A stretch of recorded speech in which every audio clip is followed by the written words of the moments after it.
दोस्तों सबसे बड़ी खबर है जिस पर बातचीत करते हैं। बीएसपी सुप्रीमो मायावती जी का एक बार फिर से पहलगांव के लिए खबर आ गई है। पहलगांव के ऊपर बहन जी ने बड़ी खबर जारी की है।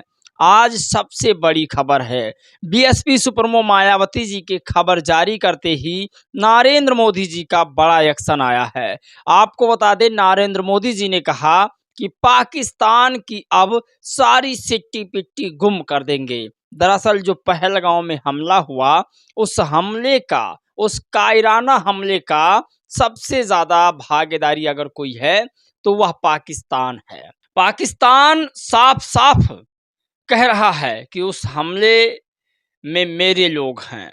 आप कल्पना नहीं कर सकते, भारत के प्रधानमंत्री चूड़ी नहीं पहन रखे हैं, उन्होंने बड़ा एक्शन ले लिया है।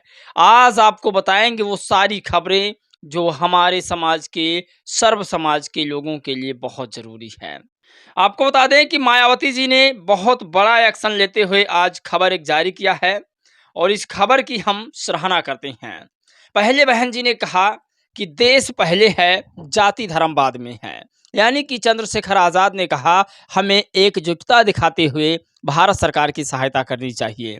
उन्होंने किसी व्यक्तिगत पार्टी की नहीं, भारत सरकार की, क्योंकि भारत में ही ये घटना घटी है और तमाम लोग, भारतीय तमाम लोग जान माल गंवा बैठे हैं। तो चंद्रशेखर आज़ाद ने भी कहा था कि हमें भारत सरकार की मदद करनी चाहिए और मायावती जी ने, लेकिन आज मायावती जी का बड़ा खबर आया है जिसे हम सबके लिए जानना बहुत ज़रूरी है।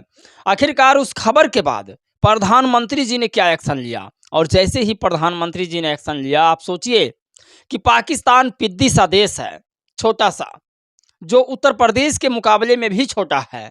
उस देश के तमाम जो भारत से जुड़े व्यापार थे उसे बंद पाकिस्तान ने कर दिया। और आज मैं इतना ज़रूर कहूँगा कि जितने भारत के लोग हैं, चाहे वो हिंदू हों या मुसलमान हों, उन तमाम लोगों को पाकिस्तान के खिलाफ मोर्चा निकालना चाहिए। भारत सरकार का खुलकर समर्थन करना चाहिए। राजनीति बाद में होनी चाहिए, लेकिन राजनीति इसमें सबसे ज़्यादा बीजेपी और सपा कर रही है। ये भी आपको बताएंगे, जिसमें मैं जहाँ तक जानता हूँ कि चंद्रशेखर और बीएसपी सुप्रीमो मायावती जी ने खुलकर भारतीय लोगों के साथ और भारत सरकार के साथ खड़ी हो गई। उसी तरीक़ा से अगर सारे विपक्षी नेता खड़े हो जाते तो अब तक पाकिस्तान की सिट्टी पिट्टी गुम हो जाती। पाकिस्तान को करारा जवाब देंगे प्रधानमंत्री नरेंद्र मोदी जी। उन्होंने लिखा कि पहलगाम हमले पर सरकार के 6 बड़े फैसले। जिसने पहलगाम में हमला किया था उस देश के खिलाफ बड़ा फैसला है प्रधानमंत्री नरेंद्र मोदी जी का। 1960 का सिंध जल समझौता रद्द कर दिया है। बहुत बड़ी, एक एक बूंद के लिए तरसा लो पाकिस्तान को, ऐसी योजना बनाई जा रही है। अटारी चेक पोस्ट तत्काल प्रभाव से बंद कर दिया गया है। ये भी सबसे बड़ी खबर है। पाकिस्तानियों को नो एंट्री वीज़ा बंद, भारत में आने के लिए पूरी तरीक़ा से प्रतिबंध लगा दिया गया है। 48 घंटे के अंदर जितने भी पाकिस्तानी भारत में रह रहे हैं वह सब भारत को छोड़कर पाकिस्तान जाएंगे।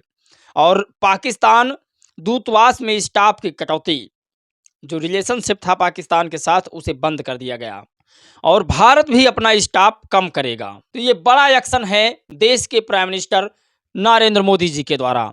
आपको बता दें, ये हमला सिर्फ कश्मीर में नहीं हुआ, ये हमला सिर्फ एक समुदाय पर नहीं हुआ, ये हमला पूरे भारत पर हुआ है। और पिद्दी सा देश पाकिस्तान, जिसकी औकात नहीं है उत्तर प्रदेश के सामने, वो आज पूरे भारत के सपनों की दुनिया, भारत के दिल पर हमला, कश्मीर पर हमला कर रहा है। कश्मीर भारत का एक अभिन्न अंग है और सबसे ज़्यादा भारतीय अपने कश्मीर पर गर्व करती हैं। उस कश्मीर पर हमला करके वो खुशी जश्न मना रहा है, आप कल्पना नहीं कर सकते। लेकिन मैं फिर कहूँगा, प्रधानमंत्री नरेंद्र मोदी जी की विदेश नीति आखिर कहाँ गई? बार बार विदेशी दौरा करते हैं, क्या पिद्दी सा देश पाकिस्तान हमला कर दे भारत पर? इसीलिए आप कल्पना नहीं कर सकते। मैं फिर कह रहा हूं कि अगर बहुजनों की सरकार होती, कोई बहुजन प्रधानमंत्री होता, तो अब तक मनुवाद और मनुवादी मीडिया जो आज सरकार की तारीफ कर रहे हैं, इतने हमले होने के बाद सरकार से सवाल नहीं पूछते हैं, वो लोग बहुजन पत्रकार और बहुजन प्रधानमंत्री पर इतनी जोर हमला करते कि शायद उसका जवाब प्रधानमंत्री नहीं दे पाते। और आज तारीफों के पुल बांधे जा रहे हैं। कैसी इंटेलिजेंस ब्यूरो एजेंसी है आपकी, कैसी मिलिट्री टीम है? लोगों ने कहा कि वहां पर मिलिट्री फोर्स नहीं था जब हमला हुआ है। ये बहुत बड़ा सबूत है कि वहाँ पर हमले हुए तब पुलिस और मिलिट्री टीम नहीं थी, यानी कि सुरक्षाकर्मी नहीं थे। 48 घंटों में 25 करोड़ पाकिस्तानी भारत छोड़ वापस पाकिस्तान कैसे जाएंगे? प्रधानमंत्री नरेंद्र मोदी ने इतना कहा था कि जो पाकिस्तान के लोग भारत में वीज़ा विथ पासपोर्ट के साथ रह रहे हैं, उनको पाकिस्तान वापस जाना है। लेकिन से देखिए सुधांशु त्रिवेदी का आप देखिए, ये 25 करोड़ मुसलमानों को टारगेट कर रहे हैं। इनके इशारों का मतलब इतना मैं नहीं समझता हूँ क्या? इनका सीधा कहने का मतलब 25 करोड़ मुसलमान। आप कल्पना नहीं कर सकते कि जब ये हमला वहाँ पर हुआ तब तमाम मुसलमानों ने तमाम लोगों को अपने घर में छुपा लिया और ये हमला होने के बाद, घटने के बाद उनको सुरक्षित रेलवे स्टेशन तक पहुँचाया। मुसलमान गद्दार नहीं हैं, भारतीय मुसलमान, ये आपको सोचना होगा। एक मुसलमान गद्दार हो जाए, अगर नाथूराम एक गद्दार हो जाए, गांधी को गोली मार दे, तो इसका ये मतलब नहीं है कि हम सारे ब्राह्मणों को कह देंगे कि वो गद्दार हैं। या कोई पाकिस्तानी मुसलमान भारतीय मुस्लिम और भारतीय हिंदुओं पर हमला कर दे, तो मैं नहीं कहूँगा, ना आप कह सकते हैं, ना आपको कोई परमिशन है, ना आपको कोई अथॉरिटी है कि आप सारे मुसलमानों पर इल्ज़ाम लगा दें। आप कल्पना नहीं कर सकते, लेकिन कुछ राजनीतिक दल ऐसा कर रहा है। आपको आज बताएंगे बीएसपी सुप्रीमो मायावती जी का क्या बयान आया है। और ये आप तस्वीरें देख सकते हैं, ये वही सिंध है जहां से पाकिस्तान को पानी जाता है। मायावती जी का क्या हमला था, भारत सरकार पर क्या कहा? पहले तो उन्होंने कहा मैं कंधे से कंधा मिलाकर खड़ी हूं। उनके लिखने का मतलब यही था, उन्होंने ये शब्द नहीं लिखा था, आपको बता दें, लेकिन जो उन्होंने लिखा उसका मतलब यही था कि भारत और भारतीयों के साथ मैं खड़ी हूँ।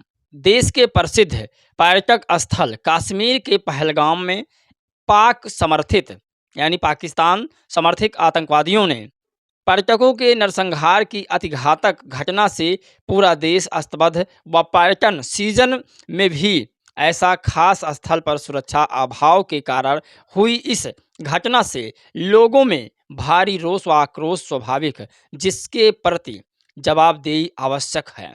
तो प्रधानमंत्री से जवाब मांगा है और कहा है यदि वहाँ पर सुरक्षा होती तो ये शायद घटना नहीं घटती। तो मैं फिर कह रहा हूँ, देश का कोई अगर बहुजन समाज का नेता उस पद पर होता तो आज उसकी खैर नहीं थी। सारी मीडिया भाव भाव कर कर इस्तीफा मांग रही होती, ये भी हमें समझना होगा। दूसरी खबर बहन जी लिखती हैं कि देश की सुरक्षा से जुड़ी इस घटना को लेकर दलीय राजनीति व आरोप प्रत्यारोप से कहीं ज़्यादा महत्वपूर्ण है जनता का विश्वास बहाल करने के लिए केंद्र सरकार द्वारा उठाए जाने वाले कदम। अर्थात सरकार को हर वह कदम जरूर उठाना चाहिए जिससे आगे देश में कहीं भी ऐसी दर्दनाक घटना कतई ना हो पाए। तो कहीं ना कहीं मायावती जी का ये बड़ा एक्शन है और इस एक्शन के बाद नरेंद्र मोदी जी भी एक्शन में आ चुके हैं। मतलब बहुत सारे नेता बयान देते हैं, बहुत सारे नेता भाषण देते हैं, लेकिन बीएसपी सुप्रीमो का एक ट्वीट आ जाता है यदि सरकार के खिलाफ तो सरकार हिल जाती है। ये है आज की शेरनी मायावती जी में पावर, जिन्हें सिर्फ दलितों का नेता बनाकर सीमित रखा गया है, जबकि वो पूरे भारतीयों के लिए सोचती हैं। तो ये सबसे बड़ी खबर है। और पालगाम में अगर यह घटना जो घटी है, पालगाम में यह घटना घटने के बाद पाकिस्तान ने भारतीयों पर फिर क्या किया सोचिए। अपने ही लोगों को भेजकर घटना करवाती है, उसके बाद पाकिस्तान द्वारा भारत पर उठाए गए कड़े कदम। पाकिस्तान ने सभी वीज़ा सस्पेंड कर दिया है भारतीय लोगों का। सिख तीर्थयात्रियों के अलावा सभी भारतीयों को 48 घंटे में वापस जाने का आदेश पाकिस्तान ने भी कर दिया। भारतीय एयरलाइंस के सभी हवाई क्षेत्र बंद किए। भारत के साथ सभी व्यापार निलंबित। बाघा बॉर्डर बंद। 1972 का शिमला समझौता रद्द। ज़्यादा नहीं, 1 महीने के भीतर यह पाकिस्तान वैश्विक मंच पर विधवा विलाप करेगा अगर भारत सिंध जल समझौता को कड़े रूप से ख़त्म कर दे। उस पानी को भारत की राजस्थान व पंजाब की सूखाग्रस्त क्षेत्रों में लेकर आ जाए। ये प्रियांशु कुमार भीम आर्मी के नेताओं का कहना है। तो आप कल्पना नहीं कर सकते कि अगर उस पानी को, सिंध पानी को पाकिस्तान न भेजा जाए तो पाकिस्तान तड़प तड़प कर मर जाएगा पानी के बिना। बाकी आप लोग भी अपनी राय प्रतिक्रिया जरूर दीजिएगा। क्या बहुजन नेता अगर होते तो आज यह मीडिया ऐसे ही चुप रहती? जय भीम, नमो बुद्धाय।